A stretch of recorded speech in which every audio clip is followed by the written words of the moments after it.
যদি থাকে হাতের কাছে আটা আর কলা তাহলেই এরকম মজার একটি রেসিপি আপনারা তৈরি করে নিতে পারবেন খুব সহজে। Hello viewers, welcome back to my channel ভাইবোন কুকিং হাউস। আমি আজকে আপনাদের সামনে হাজির হয়েছি অসাধারণ মজার একটি রেসিপি নিয়ে। আশা করছি রেসিপিটা আপনাদের সবার ভালো লাগবে। তাহলে শুরু থেকে শেষ পর্যন্ত রেসিপিটা দেখতে থাকুন। রেসিপিটা তৈরি করার জন্য আমি এখানে নিয়ে নিচ্ছি 1 কাপ পরিমাণ আটা, নিয়ে নিচ্ছি আমি 2.5 টেবিল চামচ চিনি, পরিমাণ মতো লবণ, 2 টেবিল চামচ পরিমাণ চালের গুঁড়ো, আর দিয়ে দিচ্ছি আমি 2 টেবিল চামচ পরিমাণ সাদা তেল।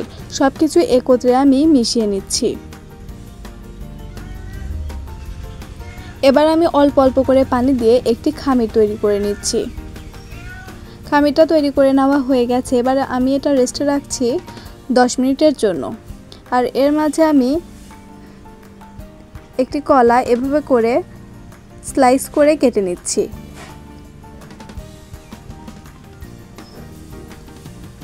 ঠিক ওরকম পুরুত্বের করে আমি কেটে নিয়েছি। আর ফিরে আসছি 10 মিনিট পর। আবার একটুখানি মাখিয়ে নিচ্ছি। মাখিয়ে নেওয়া হয়ে গেলে আমি লেচি কেটে নিচ্ছি। একটি লেচি আমি নিয়ে নিচ্ছি। এবার নিয়ে আমি এখন এটা বেলে নিচ্ছি। ওপরে আটা ছিটিয়ে বেলে নিতে হবে। এভাবে করে আমি লম্বাটে করে এটা বেলে নিচ্ছি। লম্বাটে করে বেলে নেওয়া হয়ে গেছে। আর এবার আমি সেই কলার স্লাইসটা দিয়ে এভাবে করে জাস্ট পেঁচিয়ে দিচ্ছি। এটা একদমই সহজ, দেখলেই বুঝতে পারবেন।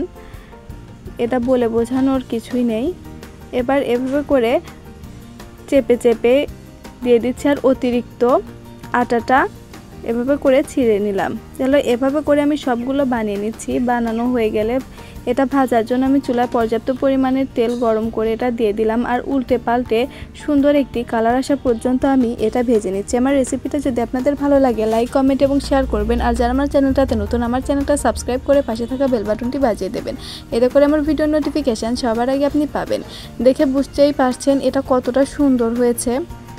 এরকম করে এটা নামিয়ে নিতে হবে। এর থেকে বেশি কালার করে নেওয়া যাবে না। ঠিক এরকম ব্রাউন কালার হলেই এটা আমি নামিয়ে নিচ্ছি। তাহলে তৈরি হয়ে গেল ভীষণ মজার একটি রেসিপি। আশা করছি রেসিপিটা আপনাদের সবার ভালো লাগবে। বাড়িতে একবার হলেও আপনারা ট্রাই করে দেখতে পারেন। আজ তাহলে এ পর্যন্ত। আপনারা সবাই সুস্থ থাকবেন, ভালো থাকবেন আর আমার জন্য অনেক অনেক দোয়া করবেন। আল্লাহ হাফেজ।